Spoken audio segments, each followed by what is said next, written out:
राम राम दोस्तों, सुपर सीता दुबे के चैनल में आप सभी का स्वागत है। दोस्तों, मैं आज आप लोग को एक बहुत अच्छी कहानी सुनाने जा रही हूँ और आशा करती हूँ कि कहानी अच्छी लगेगी आप लोग को।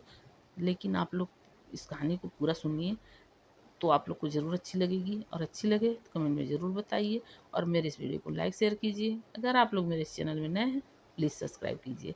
चलिए दोस्तों, कहानी शुरू करते हैं। कहानी है एक नगर की। एक नगर में एक बहुत धनवान किसान रहता है। तो बड़ा किसान रहता है और वो किसान के पास बहुत सारा खेत रहता है और बहुत सारा खिड़की वाला घर रहता है, बहुत बड़ा। और वो किसान जो है वो अपने पूरे खेत में भुट्टे की खेती करता है और उसकी खेती बहुत अच्छी होती है और वो खेत में अपने भुट्टो को लहलाते देख के बहुत खुश होता है, बहुत आनंदित होता है। अब हर वर्ष की तरह एक वर्ष और उसके खेत में बहुत भुट्टे लगे थे और वो किसान जो है वो अपने खेतों को देख के और बहुत खुश हो रहा था। लेकिन अचानक उस खेत से भुट्टे चोरी होने लग गए। अब जब चोरी होने लग गए तो किसान को बहुत चिंता हुआ और किसान बहुत कोशिश किया चोर को पकड़ने की, लेकिन वो चोर नहीं पकड़ पाया। अब वो किसान के 3 लड़के थे। तो 3 लड़के में से जो बड़े 2 लड़के थे, बड़े और दूसरे नंबर का, वो दोनों बहुत घमंडी थे और जो छोटा लड़का था वो बहुत सज्जन, सीधा-साधा,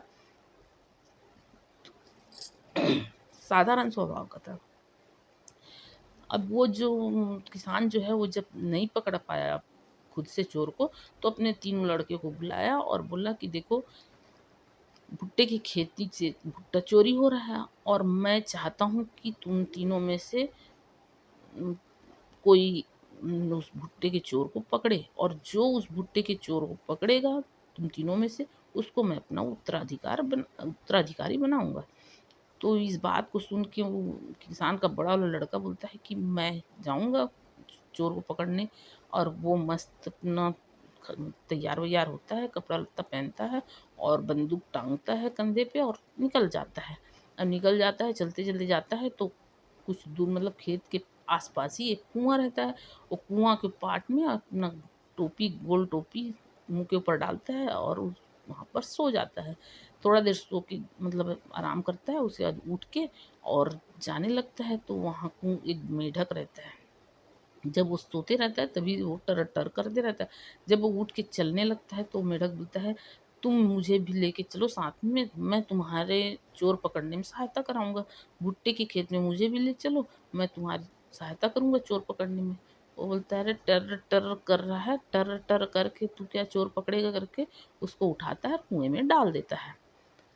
और अपना चले जाता है खेत की तरफ। अब खेत में जाता है और वहाँ भरसक कोशिश करता है, आँख खोल के रहता है, बहुत रात तक जगा रहता है, लेकिन उसको पता ही नहीं चल पाता कब उसकी आँख बंद हो जाती है और कब उसको नींद आ जाता है। अब नींद आ जाता है और वो सो जाता है। अब जब सुबह सूर्य निकलता है तब उसकी नींद खुलती है, देखता है फिर से भुट्टे चोरी हो गए हैं। अब वो वहाँ से निराश होके घर आ जाता है। घर आता है, अपने पिताजी से बोलता है कि पिताजी, मैं तो असफल रहा, मैं चोर नहीं पकड़ पाया। वो किसान कुछ नहीं बोलता। फिर वो दूसरे दिन दूसरे नंबर का लड़का बोलता है, आज मैं अपनी किस्मत आजमाऊंगा और मैं जाऊंगा चोर को पकड़ने के लिए। किसान बोलता है ठीक है। अब वो दूसरे नंबर का लड़का दूसरे दिन जाने को तैयार होता है, अपना खाता पीता है, तैयार होता है, कंधे पे बंदूक टांगता है और निकल जाता है और जाते रहता है तो उसको लगती है प्यास, और प्यास लगती है तो वो उसी कुआं में पानी पीने के लिए जाता है। और जब पानी निकालने के लिए उसमें बाल्टी डालता है तो उसी बाल्टी में वो मेढक फिर से निकल के आ जाता है। अब निकल के आ जाता है और टर-टर करता है और टर-टर करता है तो फिर इसका दिमाग होता है खराब, क्योंकि ये तो घमंडी स्वभाव का रहता है। तो क्या टर-टर कर रहा है, कर कर आवाज़ बंद कर अपना, ऐसे ही बोलता है। तो वो बोलता है कि तुम मुझे भी अपने साथ भुट्टे के खेत में ले चलो, मैं तुम्हारी सहायता करूँगा चोर को खोजने में। वो बोलता है, ये टर-टर करके तू क्या चोर खोजेगा? ऐसा बोलता है और उसको बोलता है, तू यहीं पे रह, मैं तुझको नहीं लेके चलने वाला हूँ। और वो मेढक बेचारा चुप रह जाता है वहीं और वो खेत की तरफ चले जाता है।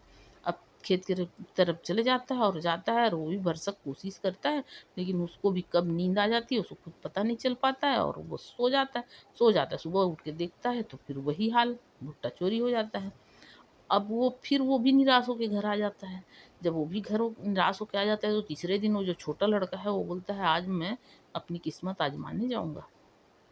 तो वो उसके दोनों बड़े भाई बोलते हैं कि तू अभी भी हिम्मत कर रहा है जाने के लिए, तेरे दोनों भाई निराश होके आ चुके हैं और तू इतना हिम्मती है कि तू अभी हिम्मत कर रहा है जाने के लिए।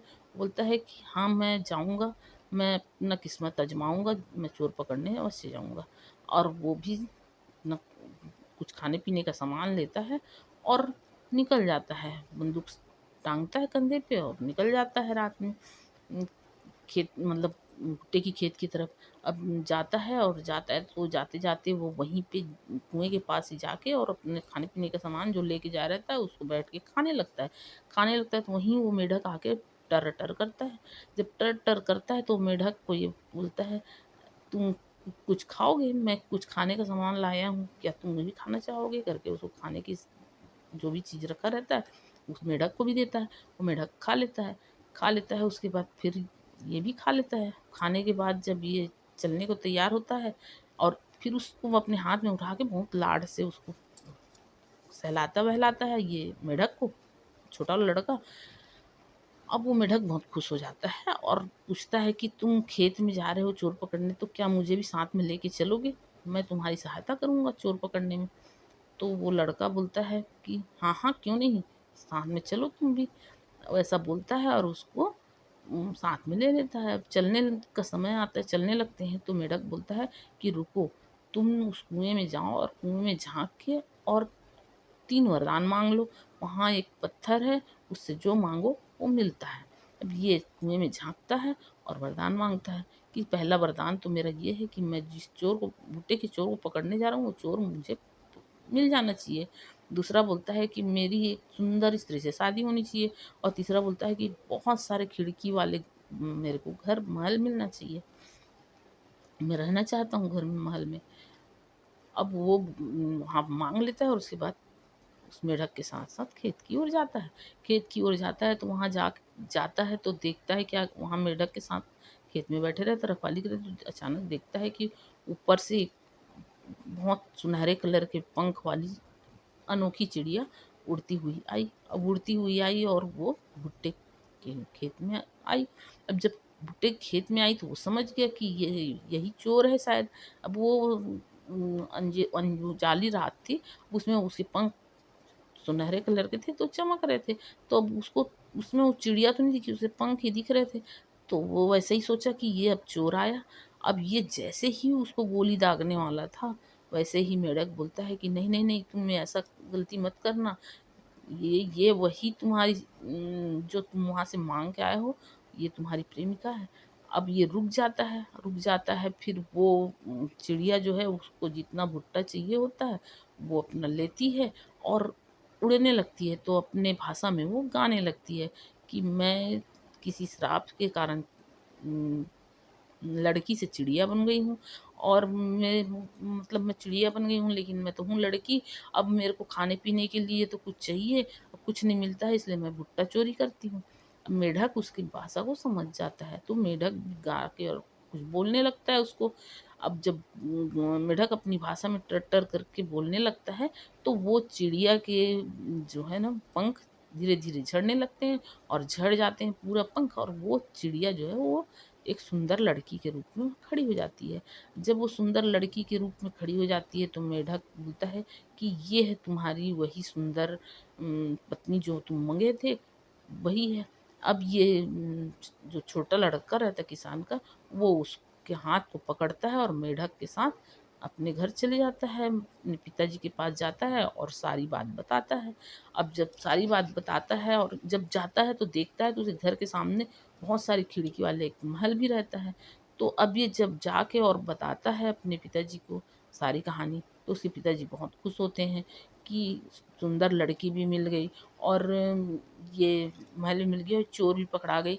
ऐसा करके मतलब उसके पिताजी बहुत खुश होते हैं और जब वो उसके पिताजी खुश होते हैं और वो अपने वादा के अनुसार उसको उत्तराधिकारी बनाते हैं अपने अम, संपत्ति के। तो वो जो 2 भाई उसके बड़े भाई रहते हैं, वो मतलब मन ही मन बोलते हैं, काश हम भी इस मेढक की बात को माने होते और इस मेढक को अपने साथ लेके गए होते तो आज ये सब कुछ हमारे साथ हुआ होता। ऐसा सोच के और पछताते हैं और फिर वो जो किसान रहता है वो अपने छोटे बेटे को उत्तराधिकारी बना देता है और उस लड़की से शादी कर देता है। और फिर वो छोटा लड़का किसान का और उसकी पत्नी और वो मेढक तीनों उस बहुत सारे खिड़की वाले महल में बहुत सुख चैन और आराम से रहने लगते हैं। तो दोस्तों, ये कहानी आप लोगों को कैसी लगी? कमेंट में ज़रूर बताइए। राम राम दोस्तों।